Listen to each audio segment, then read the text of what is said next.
Selamat datang kawan-kawan semuanya di channel Riam Biru. Terima kasih banyak untuk kawan-kawan semua yang sudah berkenan hadir di channel ini. Kali ini ada satu cerita datang dari Mas Arif di Tegal. Tegal tapi bagian selatan sana. Daerah Selawi dan sekitarnya begitu ya. Nah, Mas Arif ini menceritakan tentang satu pengalaman horor yang pernah dialaminya sekitar tahun 2004. Mohon maaf, diralat, tahun 2006. Jadi udah beberapa tahun Mas Arif itu lulus SMA, dan di sekolah SMA tersebut ya tentu saja punya kawan-kawan gitu ya, banyak teman-teman yang lumayan cukup dekat. Salah satunya itu adalah Mas Soleh. Mas Arif sama Mas Soleh itu berteman dekat dan dulu sering main ke rumahnya, ke sana, bahkan sering nginep di rumahnya si Mas Soleh tersebut. Pernah juga malam hari misalkan jam 11 gitu ya, padahal rumahnya itu jauh. Kalau ditempuh pakai sepeda motor mungkin hampir setengah jam atau hampir 1 jam lah. Kebayang sih, mungkin kalau ngomongin daerah selatan, mungkin daerah-daerah nanti ya kawan-kawan yang di Tegal mungkin familiar.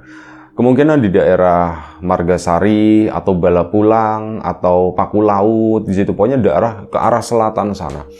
Nah, ini si Mas Arif itu suka kalau misal malam sama temannya lagi itu suka berkunjung ke sana, itu iseng, barangkali dia masih ada, dia belum tidur maksudnya gitu ya, barangkali belum tidur, itu iseng didatengin.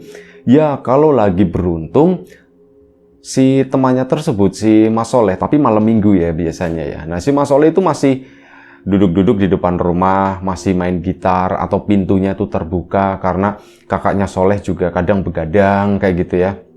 Kalau beruntung, kalau lagi apes itu zong ke sana, rumah itu udah tutup semuanya, ya balik lagi. Ya itu kayak keisengannya sih Mas Arif kalau malam. Pokoknya deket lah sama si Mas Soleh, sama keluarga itu juga, sama keluarganya si Mas Soleh tadi juga udah kenal semuanya. Nah, setelah SMA itu kan kehidupan berubah ya. Ada yang kuliah, ada yang melanjutkan bekerja, ada yang berdagang, dan sebagainya. Nah, ini Mas Arif sama Mas Soleh itu mengambil jalur yang berbeda. Bener-bener setelah lulus sekolah itu, Mas Arif juga nggak inget sama Soleh, mungkin Soleh juga nggak inget sama Arif. Pokoknya sama-sama melupakan lah kayak gitu. Sibuk dengan urusannya masing-masing. Mas Arif sendiri lanjut sekolah lagi, kuliah lagi, dan kuliah beberapa tahun, pulang ke rumah itu nggak kepikiran sama yang namanya Soleh. Memang ada kadang Soleh di rumah enggak ya, tapi mau ke sana itu males karena kuliahnya di luar kota. Si Mas Arif tadi pulang itu kan jarang. Nah, saat pulang itu lebih memilih menghabiskan waktu bersama keluarga atau teman-teman yang sekampungnya, yang segeng gitu. Jadi cuman ngumpul-ngumpul di kampung sendiri, nggak pernah kemana-mana. Soalnya ada pertimbangan juga, mungkin teman-temanku yang lain juga pada sibuk kali ya, mereka itu nggak pada di rumah. Bisa jadi Soleh juga sama, mungkin dia, aku udah tahu kabarnya dia itu mau lanjut sekolah atau mau dagang, itu nggak ngerti sama sekali. Bisa jadi dia berdagang atau bekerja. Akhirnya diurungkan sampai bertahun-tahun, kurang lebih sekitar sampai 6 hampir 7 tahun nggak pernah ketemu. Nah, di kepulangannya Mas Arif ini di tahun 2006 tersebut, dia pulang di momen Lebaran. Pulang di momen Lebaran dan Mas Arif itu udah bekerja, udah ada tabungan lah, udah ada sesuatu yang ya bisa diceritakan kalau misal ngobrol-ngobrol. Dengan segenap kepedeannya tersebut, Mas Arif pun kepikiran, centring gitu tiba-tiba, Soleh gitu ya, aku pengen main ke rumahnya Soleh sana, cuman rumahnya berubah nggak ya?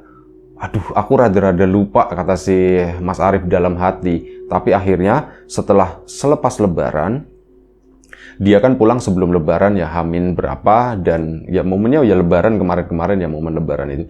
Nah, ini beberapa hari nggak jauh dari Lebaran, hari ketiga atau hari keempat, Mas Arif pun memutuskan, aku iseng ke sana jalan-jalan gitu, barangkali Soleh di rumah. Berangkatlah sore itu, baru setelah maghrib gitu ya. Setelah maghrib sekitar jam 6:30 atau jam 7 malam, jalan naik motor menuju ke tempatnya si Soleh. Nah, antara daerahnya si Mas Arif dan daerahnya Mas Soleh itu kan jaraknya jauh. Lumayan cukup kaget juga pas di pertengahan jalan, kok jalanan basah gitu ya. Ternyata apa? Di deket-deket daerahnya si Mas Soleh tadi, di situ kemungkinan habis turun hujan karena memang airnya itu lumayan cukup banyak yang menggenang di sisi-sisi jalan seperti itu. Di sini hujan, di daerahku tuh enggak, tadi cuman panas doang. Akhirnya apa? Singkat cerita, si Mas Arif pun menuju ke rumahnya Soleh. Diingat-ingat betul gerbangnya itu mana. Ada hutan jati atau apa gitu. Daerah ya situ kemungkinan Bala Pulang, Margasari dan sekitarnya. Di daerah situ, gerbangnya sini, aku udahlah masuk sini. Diikutin, iya bener ini. Awalnya tuh ragu-ragu, nggak yakin, soalnya udah ada sesuatu yang berubah meskipun nggak ekstrim gitu ya, nggak terlalu banyak. Makin masuk ke sana, ketemu, iya bener ini rumahnya Soleh. Oh iya ini rumahnya si Diki, ini rumahnya ini tetangga-tetangganya Soleh pada kenal ya karena saking seringnya main ke situ. Sampai di rumahnya Soleh, ketemulah sama orang tuanya, nanyain Soleh. Nah, ternyata dapat informasi dari Soleh setelah, loh ini kan, iya bu, lama nggak main ke sini, iya bu, gitu, responnya gitu. Terus nanya Solehnya dagang, katanya. Loh, dagang apa bu? Soleh itu dagang martabak, katanya. Oh, Soleh dagang martabak. Di mana ya bu dagangnya? Ini kan, di depan situ, deket situ, emang nggak ngelewatin ya tadi? Waduh, enggak bu, saya tuh main masuk-masuk aja ke gang ini, yaitu nanti keluar dari gang sini deket jalan raya itu belok kiri aja, paling 20 meter di situ, katanya. Oh di situ ya bu, ya wis bu, saya kesana dulu ya bu ya. Nah setelah itu ya akhirnya balik lagi lah si Mas Arif ngikutin petunjuk dari ibunya Mas Soleh, kesana ketemu sama Soleh, basa-basi dulu gitu kan, tuku gitu kan, bilang beli maksudnya. Martabaknya siapa mas gitu, martabaknya masih ada atau enggak gitu kan. Ya ada mas, mau martabak yang mana gitu, yang adanya yang apa mas gitu ya, rasa kesepian ada enggak mas. Udah begituin si Mas Soleh ngelihat karanya si Mas Arif, Rip gitu kan, langsung kenal gitu, langsung akrab-akraban kayak gitu. Dan ya disitulah mereka akhirnya si Mas Soleh sendiri, Mas Arif sendiri nggak jadi pesen martabak. Maksudnya pesannya itu nanti aja bikinnya gitu kan, nanti aja. Ya aku bisa makan soalnya, kata si Mas Arif, masih kenyang ya. Nah ini di sela-sela mereka ngobrol, memang bener nggak ada pembeli, ya ada satu paling, dan itu nggak, ya cuman sebentar ditinggal ya, mereka tuh lanjut. Nah di situ Mas Soleh cerita, jadi dia itu barusan mengalami sesuatu dan hal ini juga ada triggernya. Mas Arif itu menanyakan satu hal, sorry ya Leh ya, kenapa Rip? Kok banyak lalat ya malam-malam begini? Itu dia. Nah Mas Soleh akhirnya cerita, kenapa emangnya? Masa malam-malam banyak lalat, kata si Mas Solehnya. Nah iya, aku juga kok banyak lalat, lagian kalau siang ada lalat begini ya juga itu ndak bagus, katanya, soalnya kamu kan dagang makanan. Iya juga, aku juga bingung, kata si Mas Soleh. Memang kenapa gimana? Disitulah cerita. Tadi waktu sendekala itu, waktu pergantian hari, waktu maghrib tersebut, Mas Soleh kan masih di sana. Nah biasa sholat pun di situ, minggir sedikit, gelar karpet sajadah ya, sholat di sana. Nah ini tadi kan hujan deras banget, hujan deras banget. Akhirnya apa? Mas Soleh pun ya tetap tetap mau sholat, cuman ditunda dulu, antarlah nunggu hujan reda. Nah ini gambaran aja tempatnya. Ini ada gerobak, terus ada terpalnya, pokoknya pelindung kepala buat goreng dan sebagainya. Di sisi belakang itu kayak ada semacam gubuk-gubukan gitu ya. Itu buat istirahat lah, kayak ada bangunan saung semacam itu. Nah ini mereka, si Mas Soleh sama Mas Arif duduk di saung tersebut di belakang gerobak. Si Mas Soleh biasanya sholatnya di gubuk tersebut. Saat lagi hujan, Mas Soleh kan akhirnya ke situ, duduk di sana nunggu sebentar lagi, dan akhirnya Mas Soleh pun sholat maghrib. Setelah sholat maghrib, dia udah selesai lagi salam begini, nengok ke arah gerobak, kaget juga, loh kok gerobakku dikerumutin laron, pikirnya itu laron. Akhirnya begitu udah selesai mendekat, loh ini kan bukan laron, ini lalat. Akhirnya dikibat-kibat begini, disuruh pergi lalat tersebut. Ya lagi hujan-hujan, malah ada kayak gitu. Apa ini ya? Lalatnya pada kehujanan, terus nyari tempat di sini, enggak, tapi di pos itu kok nggak ada yang ke situ, apa di sini terang atau gimana? Banyak pertanyaan-pertanyaan seperti itu ya. Sambil sibuk begini ngipat ngusirin lalat-lalat tersebut, Mas Soleh itu melihat di sebelah kiri di arah gelap. Ini kan kesana itu udah hutan jati gitu ya. Nah di ujung situ jauh memang ada sesuatu yang berdiri. Kan memang gelap. Sesuatu yang berdiri itu warnanya putih. Dan Mas Soleh itu langsung ngeh. Itu adalah sosok pocong. Astagfirullahaladzim, kok ada pocong kayak gitu? Mana hujan, aku lagi sendirian di sini. Gak ada satu pembeli pun. Warung di depan mungkin karena masih lebaran juga masih tutup. Aku bener-bener satu-satunya orang di tempat tersebut. Di sebelah sana ada yang seperti itu. Kok begitu ya, sambil kipat-kipat begini, sampai akhirnya, udahlah biarin aja. Yang penting bahan-bahan semuanya itu tak tutup rapet. Si Mas Soleh pindah ke pos ke sana. Ngaup di situ ngiup gitu ya, ketakutan juga, gak berani nengok ke arah sana. Sekalinya nengok, idih makin deket, kok dia jalan. Jadi di bawah air hujan tersebut, si sosok pocong itu berjalan, bukannya lompat-lompat atau terbang, enggak. Dia tuh jalan meyek-meyek begini, kayak orang yang ya kakinya diikat gitu ya. Jalannya tuh pelan-pelan, iyak-iyuk, di bawah derasnya hujan, mendekat ke arah gerobaknya Mas Soleh. Dan akhirnya sampai Mas Soleh itu melihat sosok pocong itu tiba bener-bener di situ jalan ngelewatin gerobaknya si Mas Soleh tadi. Begitu ngelewatin itu kan masih banyak lalat terbang-terbang di situ. Si lalat-lalat tersebut itu kayak ngikutin si sosok pocong itu jalan ke sana terus apa? Belok masuk ke kampungnya Mas Soleh ke sana. Itu orang atau bukan sih, aku mau nyapa yo takutnya itu pocong beneran atau apa. Tapi kalau orang yo isengnya kebangetan kayak gini. Itu benar-benar dibungkus pakai kain kafan dan kainnya itu tebel gitu ya, nggak kelihatan. Kan kalau misal kain warna putih gitu ya, kena basah kan dalemannya kelihatan biasanya nerawang. Ini tuh enggak kelihatan, cuma kayak bentuk begitu doang, goyang-goyang terus masuk ke sana ke arah dalam kampung. Mas Soleh terdiam di situ di pos, cuman ngumpet doang, nengok ngintip-ngintip seperti itu sampai akhirnya lalat tadi tuh hilang. Nah, udah hilang kan?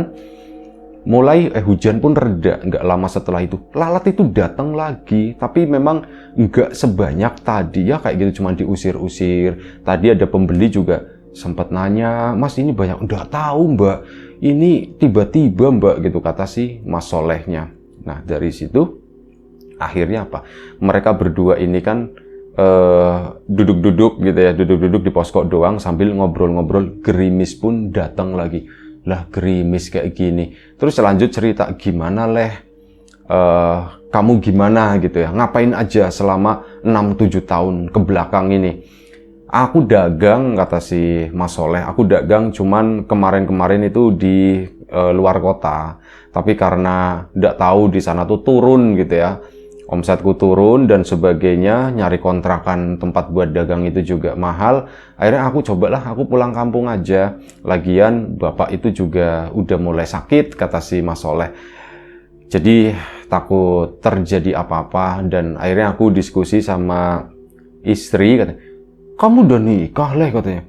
Iya aku udah nikah gitu, cuman sekarang udah enggak lagi, sekarang udah pisah lagi. Loh pisah kenapa? Ya pokoknya adalah intinya ya. Si Mas Soleh udah pisah dan diskusi sama istrinya itu beberapa tahun sebelum pisahan. Tapi nggak mau ngomongin bagian sisi keluarganya inilah. Intinya horornya aja begitu ya.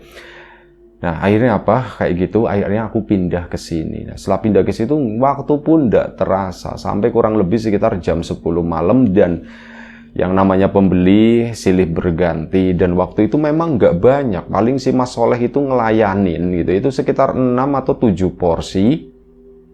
Terus ternyata udah habis, Mas Soleh pun berkemas dan ngajakin si Mas Arif, "Rip, lanjut di rumah yuk," katanya begitu. "Oke, siap," kata si Mas Arif. Akhirnya mereka pun pindah ke rumah sana, bantuin dorong gerobak dan sebagainya gitu ya.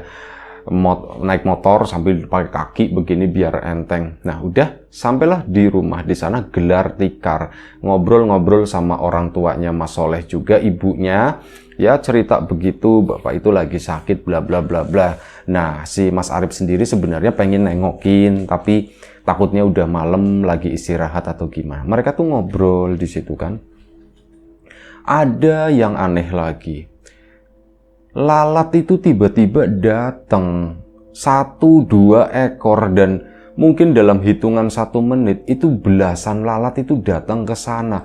Setelah minuman disandingkan, ada makanan-makanan lebaran, jajanan lebaran kayak gitu ya, disandingkan, ini lalat itu pada datang 2-3. "Leh, kok ada lalat lagi ya Leh ya?" "Iya, aku juga ndak tahu gitu, baru hari ini loh," kata si Mas Soleh.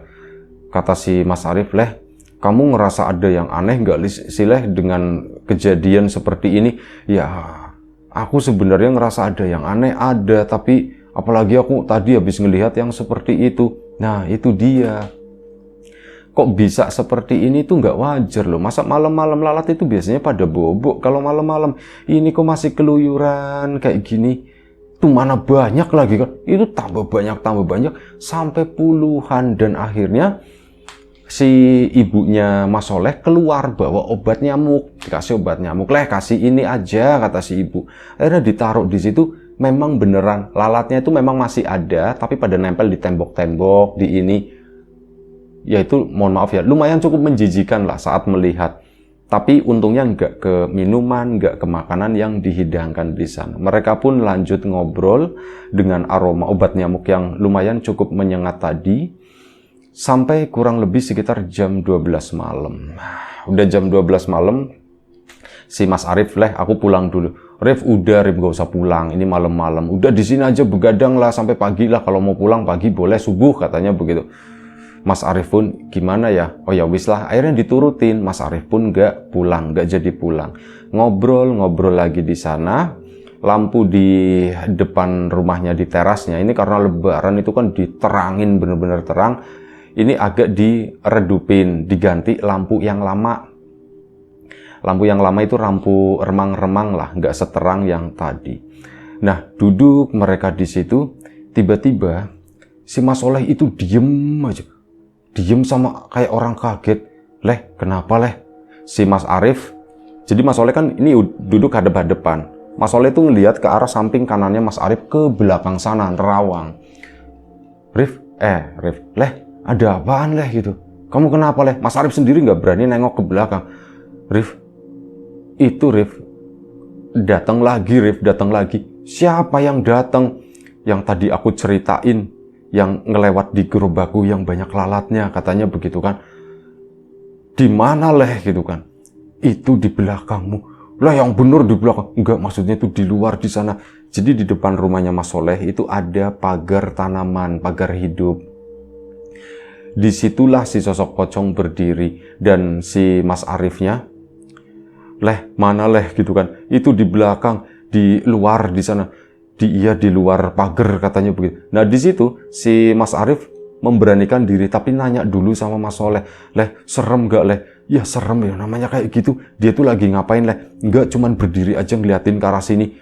"Leh, aku boleh nengok nggak Leh?" "Ya boleh," kata si Mas Soleh. "Cobain aja tengok, dia cuman diem aja kok kayak gitu, tuh kayak gitu," kata si Mas Solehnya. Udah mulai panik. Nah, Mas Arif pun akhirnya nengok pelan-pelan ke arah belakang dan Mas Arif ngelihat kayak sedadak begini ya, bagian atasnya doang, kepala iketan, memang lagi berdiri di luar itu, di luar pagar tanaman. Dan jarak antara teras sama pagar tanaman tersebut itu lumayan cukup jauh, sekitar 10 atau 12 meter. Halamannya tuh luas, ada beberapa pohon juga di sana. Itu kelihatan jelas, kata si Mas Arif, itu benar-benar ya setengah badan dan itu sosok pocong. "Lah, gimana ini Leh? Masuk aja apa gimana Leh?" "Ya udah yuk masuk." Akhirnya mereka pun bangun dan mereka masuk ke dalam rumah. Ditutuplah di situ. Nah ibunya pun nanya akhirnya, loh ibunya tuh belum tidur ya sampai tengah malam. Loh kenapa masuk di dalam, kenapa masuk ke dalam, kata si ibu. Iya bu, ini di depan, lah cerita, mak, itu mak, di depan mak, katanya, di depan apa? Itu ada pocong mak. Nah di situ akhirnya Mas Soleh pun cerita, masa ada pocong? Ibunya pun ngebuka, ngelihat, jegrek, pintunya dibuka, ternyata udah bukan di pagar sana, tapi duduk di teras di situ ngebelakangin. Astagfirullah, ditutup lagi sama ibunya, masuk lagi.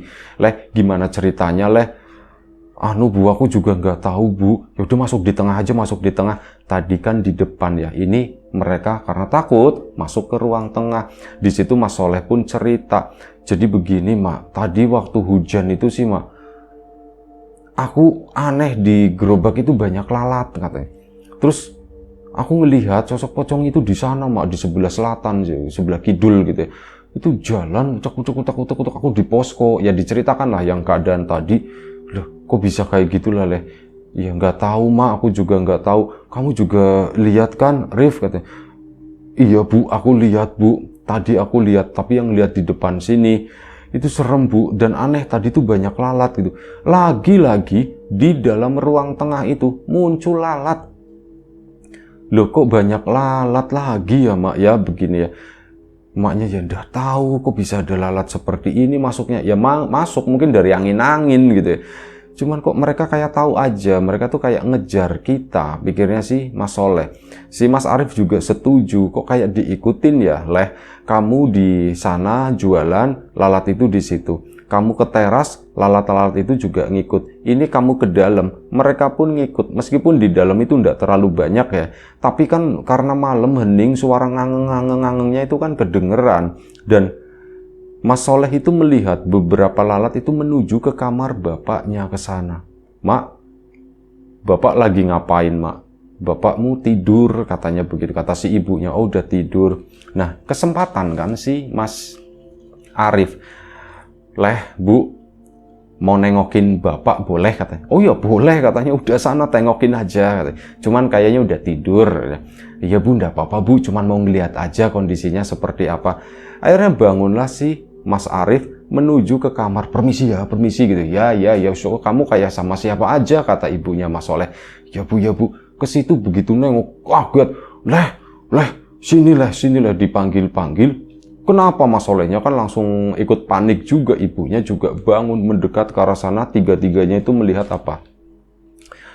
Muka bapaknya Mas Soleh itu dikerubutin lalat, paling banyak itu di bagian mulutnya di sini.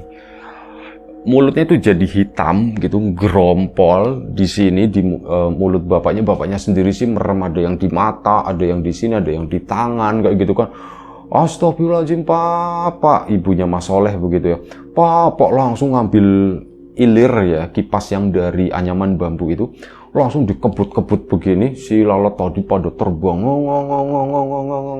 Si ibu baca-baca doa gitu, sebisanya baca-baca surat pendek kayak gitu. Nah lalat itu dibegini-beginiin terus, akhirnya kan nggak nempel sama bapaknya.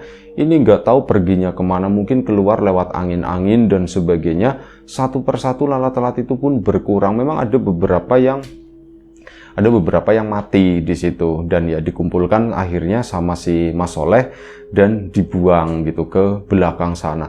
Kenapa ya? Bapaknya sendiri saat dibeginiin akhirnya kan bangun. Bu, kenapa bu? Sambil ngelap mulutnya. Bu, kenapa bu? Mas Arif sendiri yang melihat adegan tersebut itu sebenarnya, mohon maaf, agak sedikit jijik gitu ya. Kan mulut bapaknya Mas Soleh tadi habis dikerubutin, terus diseok gitu. Itu rasanya gimana gitu? Apa ada rasanya bekas kaki lalat atau gimana? Sempat kepikiran kayak gitu, cuman ya nggak diomongin lah tentu saja.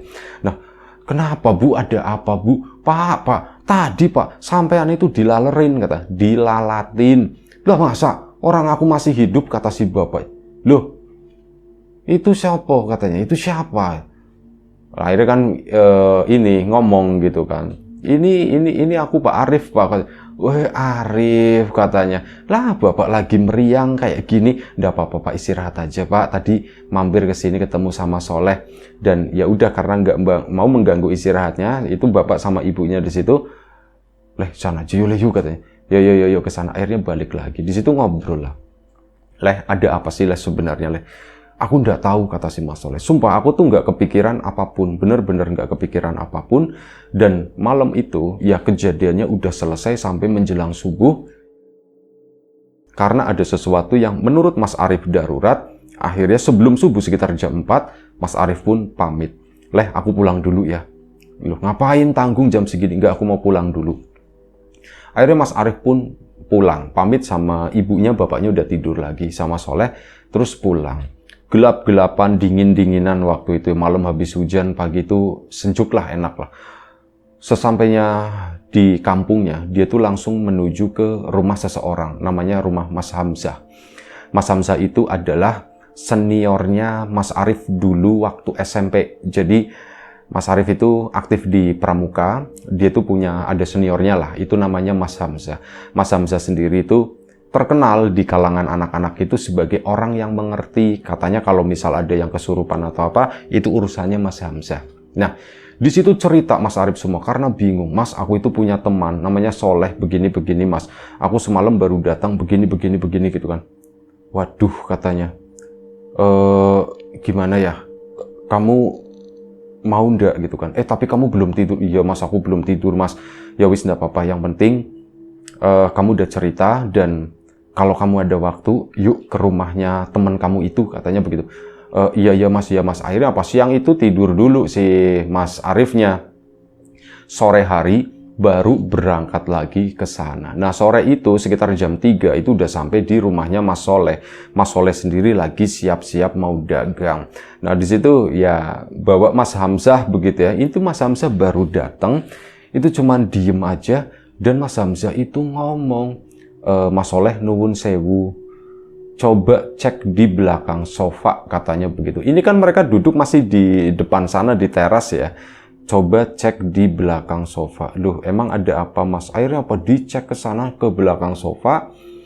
Di situ nemu ada satu bungkusan nggak tahu lah isinya itu apa. Nah, itu ada nggak di sana? Oh, ada Mas, ada. Udah, biarin aja, diambil sama Mas Hamzah. Setelah diambil, ya udah yuk, nggak usah lama-lama. Ini penyebabnya, kata si Mas Hamzah. Kemarin mungkin mengalami sesuatu yang aneh-aneh. Loh Mas, siapa pelakunya? Oh, saya nggak tahu dan saya nggak mau ngasih tahu, katanya begitu.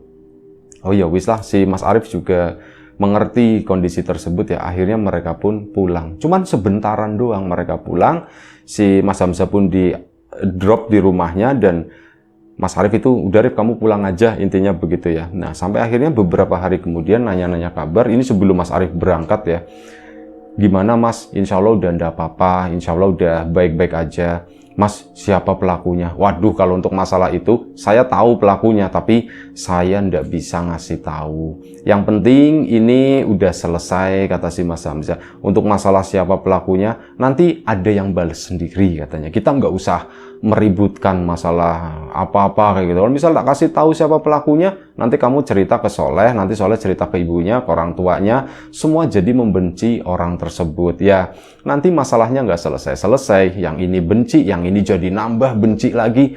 Kayak gitu terus, itu kan nggak baik. Jadi sudahlah, yang kayak gitu siapa pelakunya nggak usah dikasih tahu. Anggap aja saya nggak tahu, malah katanya begitu. Oh ya udah Mas, ya udah, makasih ya Mas ya, makasih. Dan akhirnya konfirmasi ke Mas Soleh sana, dan ternyata memang benar. Alhamdulillah setelah itu udah nggak ada gangguan apa-apa lagi. Itu aja satu cerita dari Mas Arif di Tegal, bagian sana ya, bagian kabupaten. Terima kasih banyak Mas Arif. Kawan-kawan di rumah juga terima kasih banyak atas support dan dukungannya, apapun itu. Kawan-kawan subscriber, kawan-kawan membership, kawan-kawan yang udah kasih support dalam bentuk super thanks ke Riam Biru, terima kasih banyak. Kawan-kawan yang udah ngasih like, udah nge-share ke yang lainnya juga, kawan-kawan yang udah ninggalin komentar, terima kasih banyak. Doa terbaik dari kami untuk kawan-kawan semua, semoga selalu diberi kemudahan dalam hal apapun, termasuk kemudahan dalam hal rizki. Yang sakit segera diberi kesembuhan, yang sehat tetap dijaga kesehatannya. Sampai jumpa di episode selanjutnya Riam Biru. Jaga kesehatan kawan-kawan semua. Assalamualaikum warahmatullahi wabarakatuh.